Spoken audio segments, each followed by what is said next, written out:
Olá, muito boa noite, muita paz para todos. Nós queremos, neste início, dizer que na quarta-feira passada nós estivemos aqui e ficamos viciados e hoje estamos retornando para darmos continuidade aos nossos estudos. Os estudos que nós estamos dando continuidade, todos aqui já conhecem. O Sebastião Márcio já tem alguns anos. A direção fez uma opção que é para que nós estudemos em todos os nossos encontros, de segundas a segundas, porque nós temos trabalhos todos os dias. Quando não temos aqui, nós temos no Tiãozinho. Para quem não conhece o Tiãozinho, é um centro espírita que está dentro do Lar Maria Madalena, e amorosamente nós chamamos de Tiãozinho em razão do Sebastião Márcio. Então, de segunda a segunda nós fazemos um estudo do Evangelho segundo o Espiritismo. E nós estamos, claro que tem objetivo nisso, é permitir que nós, devagarzinho, quem não pode ter esta facilidade em casa, mas aqui, vindo aos encontros nossos, possam devagarzinho se apropriando daqueles que estão os conhecimentos do Evangelho. Quando falamos de Evangelho, já essas coisas são bem claras. Nós estamos falando sobre os Evangelhos de Jesus, lá de Mateus, de Marcos, de Lucas e de João, que eles foram, o Kardec foi lá e fez um trabalho extraordinário, trouxe para o Evangelho segundo o Espiritismo, e o Evangelho segundo o Espiritismo permite aí que nós, devagarzinho, vamos aprendamos um pouquinho. Então, essa alegria, essa satisfação. Ontem, quem veio aqui, quem não veio, perdeu, mas ontem a Neiva, nossa irmã, ela abriu o capítulo 17, o estudo sobre o capítulo 17 do Evangelho. E hoje, ela fez lá no primeiro item, é o tópico inicial do capítulo, fala sobre as características do ser humano de bem, da pessoa de bem. E hoje nós estamos com a responsabilidade de falar, na sequência, falarmos sobre a pessoa de bem. Sede perfeitos é o capítulo. Sede perfeitos, como vosso Pai é perfeito. E nós estamos falando sobre a pessoa de bem. Nas traduções anteriores, tinha lá o homem de bem. Mas nas traduções mais modernas, é a pessoa de bem, o ser humano de bem, porque colocando só o homem, às vezes nas nossas análises fica um pouco restrito. Então nós fizemos aqui algumas anotações para que nós troquemos aqui algumas ideias. Uma delas: o que é ser uma pessoa de bem? Na nossa cabeça vai um monte de coisas. Aí o Kardec foi lá e compilou das informações todas, dos espíritos, daquilo que ele tinha de informação, e escreveu assim, que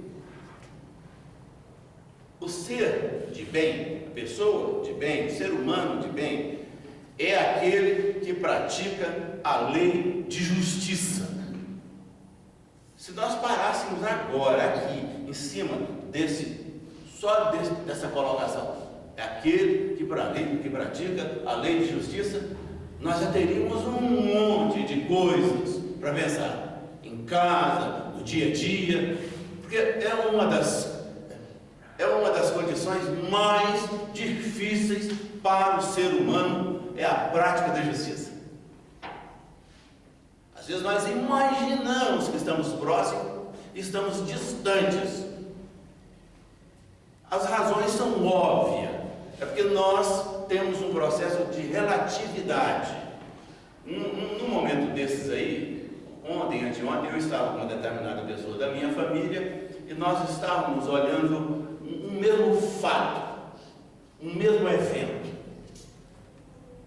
Se alguém de vocês, ao telefone, está conversando comigo ali naquele instante, eu faço um relato do que estava vendo, mas ao meu lado estava alguém da minha família vendo o mesmo fato com os seus olhos. E se alguém de vocês fala com essa pessoa naquele mesmo instante, o relato seria diferente. Então o interlocutor teria duas ideias diferentes de um fato único, o meu relato e o relato do outro. Então quando nós falamos assim, olha, pessoa de bem é aquele que pratica a lei de justiça, Aí a nossa cabeça vai passear. O que é lei, justiça? O que é justo? Por muitas razões. É porque aqui nós não estamos falando da justiça humana. Aqui nós não estamos falando do direito. Aqui nós não estamos falando dos tribunais. Aqui nós estamos falando da justiça divina. O que nós estamos estudando aqui é um capítulo do Evangelho de Jesus, que é atenção aqui, é uma proposta que Jesus faz, e os apóstolos foram lá e escreveram sobre essa proposta: sede perfeitos. Isso é uma proposta. É Jesus dizendo assim para nós: sede perfeitos. E ele está dizendo que para ser perfeito existem algumas características que não podem deixar de ser observadas. E hoje nós estamos vendo nessa continuidade que uma dessas características é que todos nós, sejamos capazes de praticar a lei de justiça. E aí é complicadíssimo esse negócio de lei de justiça, porque às vezes acho eu que algo que pratiquei é justo, e ela está ao meu lado, nós estamos juntos aqui, dentro do mesmo episódio, do mesmo evento, olha e diz assim: eu faria diferente. Ou seja, a minha justiça, a dela, seria diferente da minha justiça. Mas nós estamos falando de uma justiça que é de Deus. E Deus é perfeito. Quando a gente discute perfeição, nós podemos discutir a nossa. Assim, olha, o Giovanni, a Nilda, a Maria, o Elvésio, a Rosário, eles têm essa noção assim de... Mas quando nós estamos falando dentro da casa espírita e sobre ser de perfeitos, as nossas visualizações, os nossos entendimentos, eles vão variar mesmo. Então, lei de justiça, o tribunal lá, os desembargadores, os ministros, os juízes, eles têm os seus conceitos dentro de uma ciência positivista chamada direito. Mas aqui não. Aqui nós estamos estudando Deus. Quem esteve aqui no encontro passado, na quarta-feira passada, nós dissemos assim: olha, vir à casa espírita e participar destes encontros, criar este hábito de vir aqui e prestar atenção, é exercício para os nossos ouvidos, para os nossos tímpanos, para que nós saibamos ouvir Deus, para que nós aprendamos a ouvir Jesus. Poderíamos perguntar para nós mesmos agora: mas Deus vai chegar no meu ouvido e vai dizer alguma coisa? Ele está dizendo em todos os momentos, em todos os instantes. Eu aqui não percebo.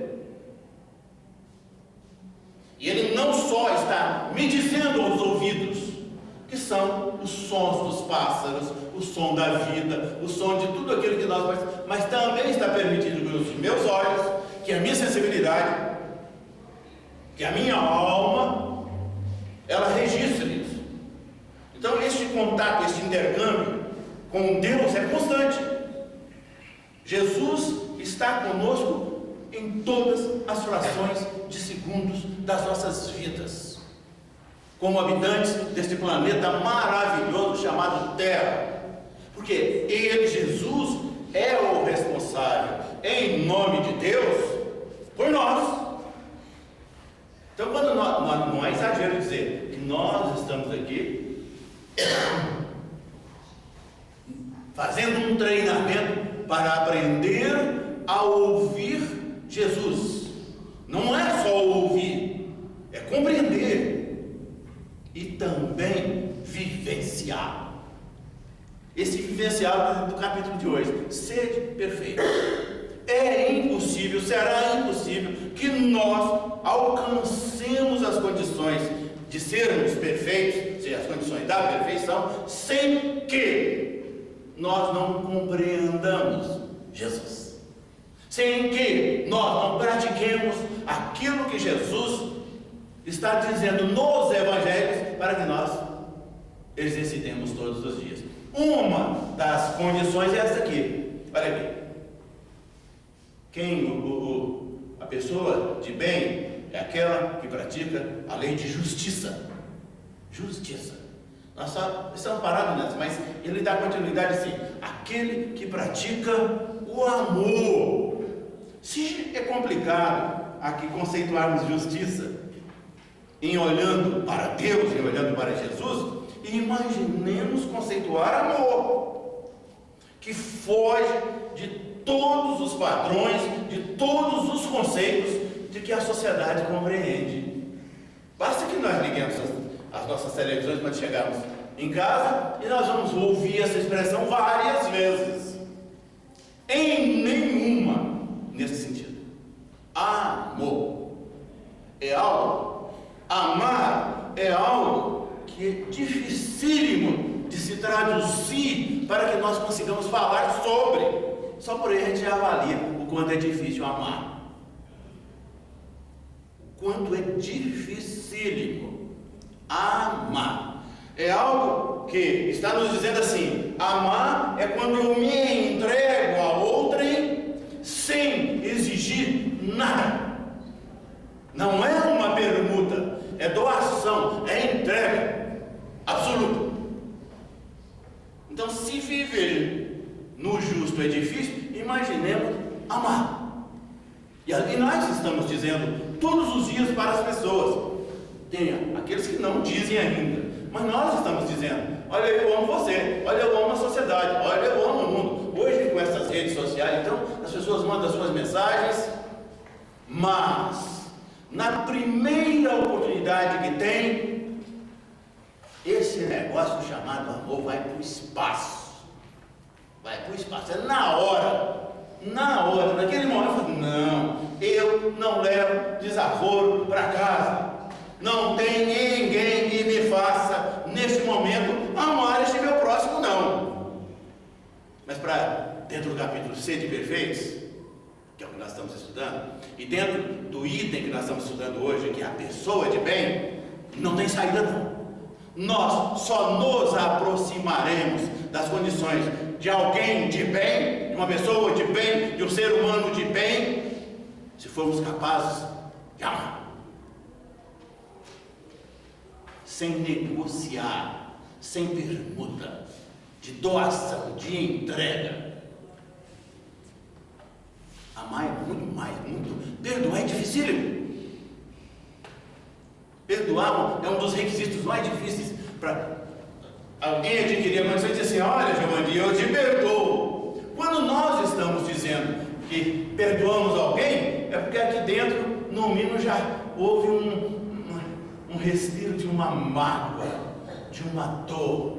Eu me magoei com ele, mas agora eu vim aqui para o centro, ouvi algumas coisas, aprendi algumas coisas, aí eu chego para o senhor: ô Giovanni, eu estou te perdoando, tá bom? Não preocupe com isso não, eu estou te perdoando.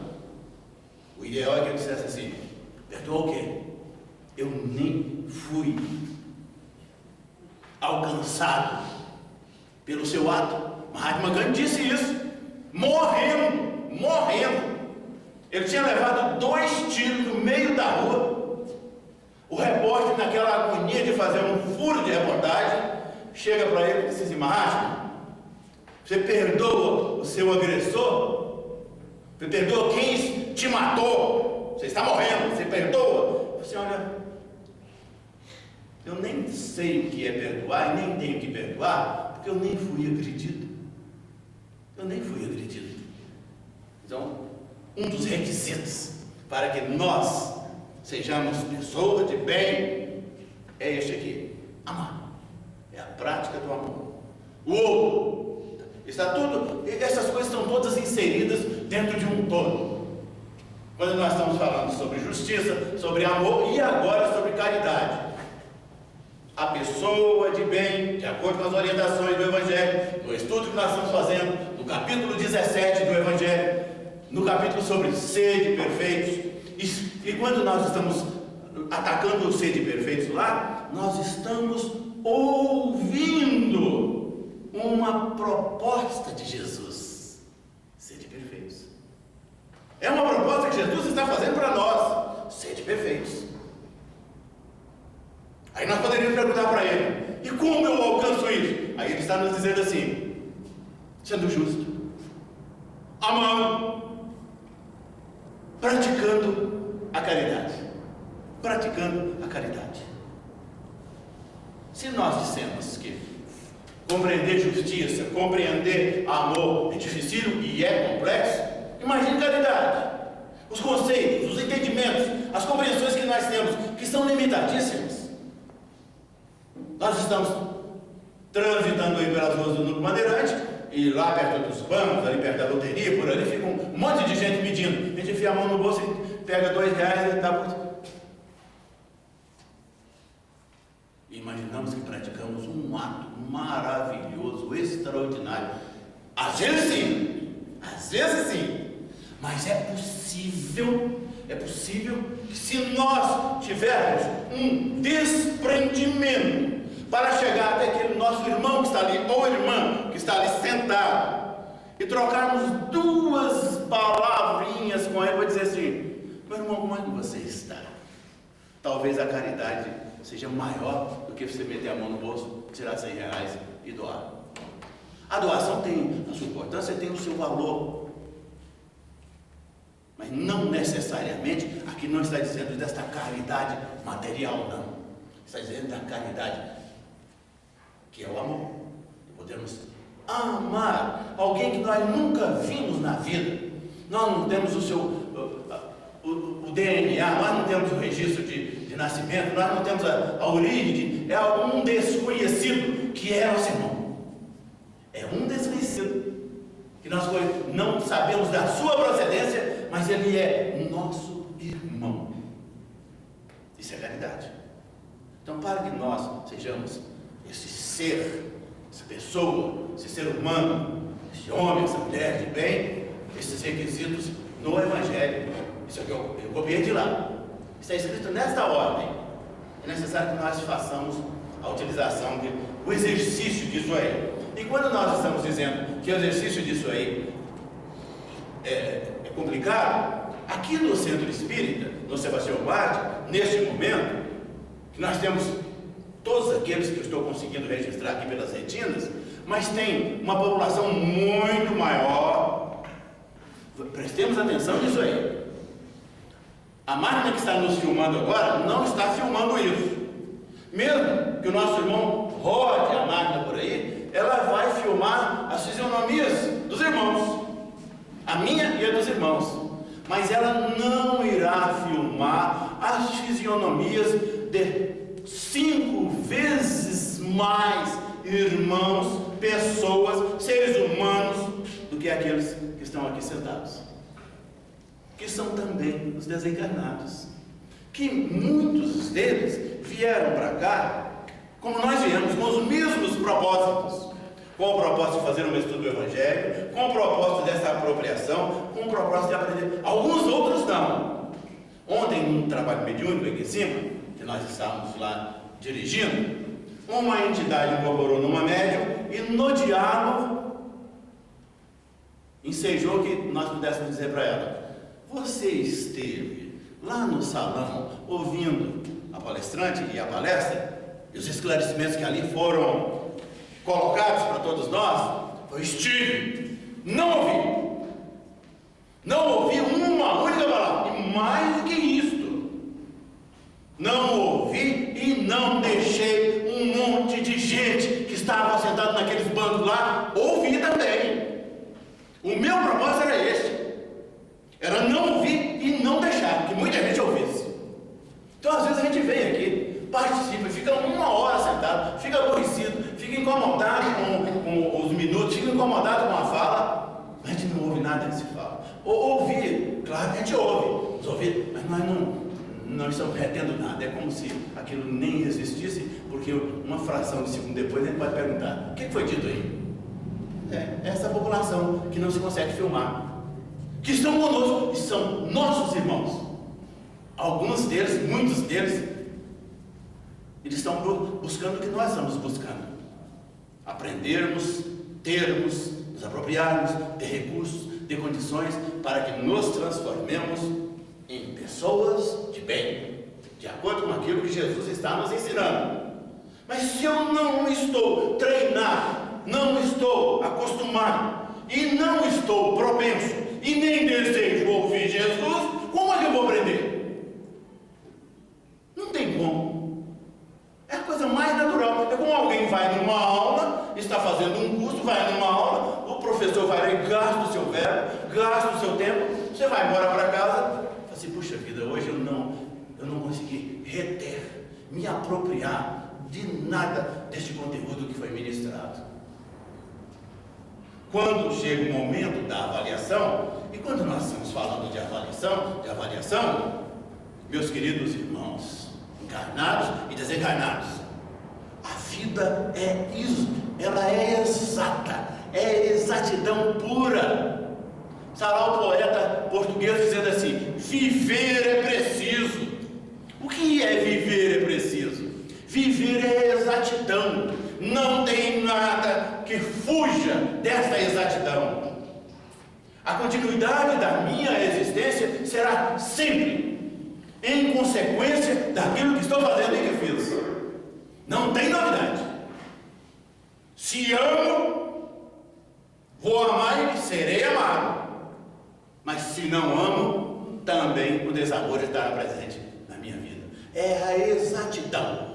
Não há como enganar ninguém. Às vezes nós imaginamos de forma até aprofundada que estamos sendo espertos, que estamos passando os outros para trás, que somos mais inteligentes que os outros. Não somos, nem habilidosos somos, nem cuidadosos somos, porque a vida é esta exatidão. Eu poderia utilizar a expressão aqui, ela vai nos cobrar. Não é cobrança, não.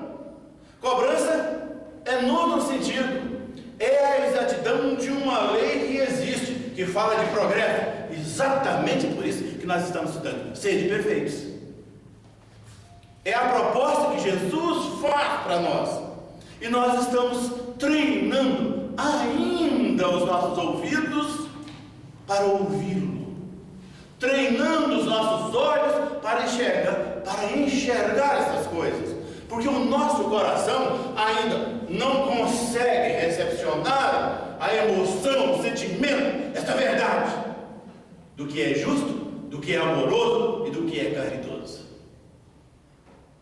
Então, voltando aos irmãos que estão conosco aqui. Alguns deles vêm aqui conosco, nos acompanham das nossas casas, estão aqui conosco, sentados aos nossos lados.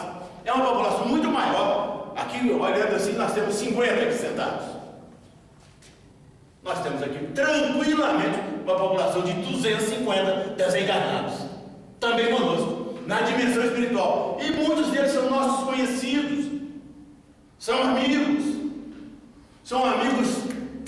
de tempos antigos, com os quais mantemos vínculos profundos.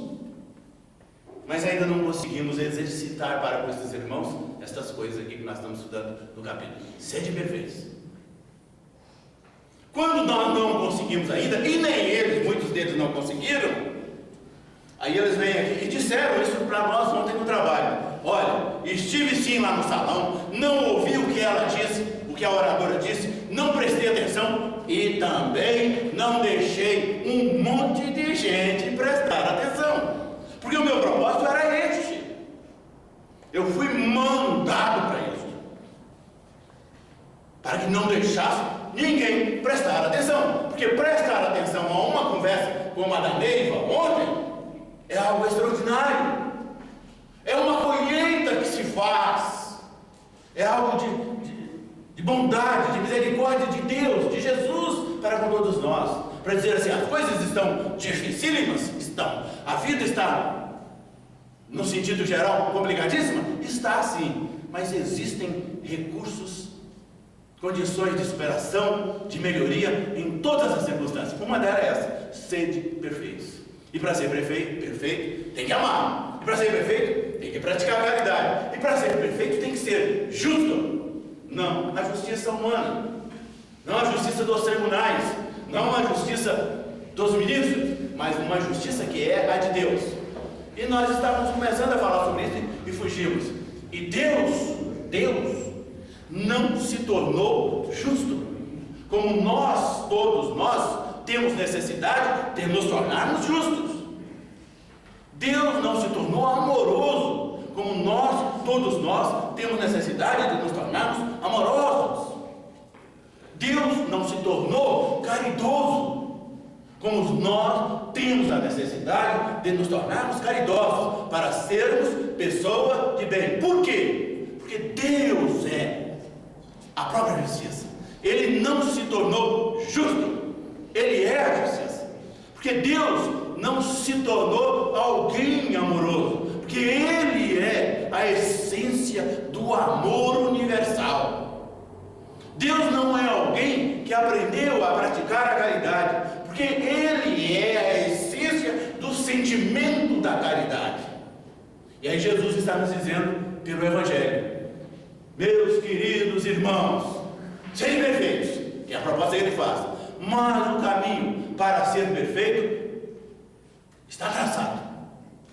Não há que inventar nada, não há que trilhar caminho diferenciado. É só este caminho. Não tem que negociar nada. 3 itens que nós vimos aqui, tem um monte deles. Quem quiser depois ver lá no Evangelho, capítulo 17, sede perfeitos. Estamos no iníciozinho dele. A Neiva viu ontem características da perfeição, e hoje nós estamos vendo o ser perfeito. Meus queridos irmãos, o tempo voa, mas nós já andamos também. Nós já progredimos muito. E poderíamos indagar de nós mesmos. Sim. E como eu sei? E como eu vou medir a minha condição nesta desenvoltura da perfeição? Aí o próprio Evangelho diz assim, que quando nós estamos interessados em sabermos onde nos encontramos, nós temos que interrogar a nossa consciência. Olha que coisa extraordinária, maravilhosa. Não é perguntar para ninguém, não. É perguntar para nós mesmos: como estou? Eu estou mentindo? Eu estou sendo sincero? Eu estou sendo digno? Eu estou sendo honrado? Eu estou sendo honesto? Ou não? Se positivamente eu estou no caminho certo, eu estou buscando ser perfeito. Então, lá no Evangelho, quem for olhar lá vai ver isso. Quando nós temos já essa noção de interrogar a nossa consciência. Consciência é algo que pertence a cada um de nós, é um arquivo extraordinário, mas é muito mais do que um arquivo. Às vezes nós enxergamos a consciência só como um arquivo de uma inconsciência, de uma subconsciência, de uma superconsciência. Não, consciência é uma essência.